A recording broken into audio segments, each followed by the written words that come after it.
en el caso de las licencias, sabes que claro, todo el contenido que estamos publicando o que se está difundiendo, divulgando en nuestros repositorios, pues aconsejamos que vayan pues, acompañados de una licencia Creative Commons, que claro, proceden, como tú bien dices, con GNU y este tipo de licencias de copyleft, pues claro que proceden de ahí, donde, bueno, tú puedes avisar al futuro usuario de qué uso puede hacer de ese material, o sea, que está ahí para que se use. Claro.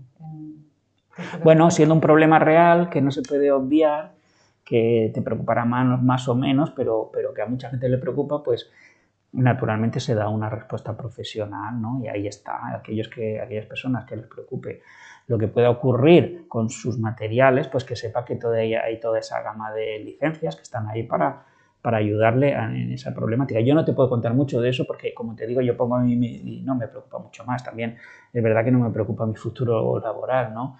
Pero aquellos que les preocupe y tengan sus reservas, pues eso está muy bien, ese conjunto de licencias para buscar un punto de equilibrio entre la motivación o la sensación de que tienes la obligación de hacer público tu conocimiento, pero salvaguardando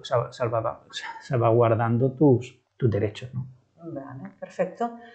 Bueno, pues yo me voy a quedar con, como dicen los americanos, un par de takeaways de esta conversación. La primera es que, bueno, teniendo las cosas en acceso abierto puede ser visible y, como tú dices, puede dar prestigio, fama y gloria. Eso. Y Fortuna. No te olvides de fortuna. Y la segunda, casi, que vamos, debe ser un experto bailando salsa.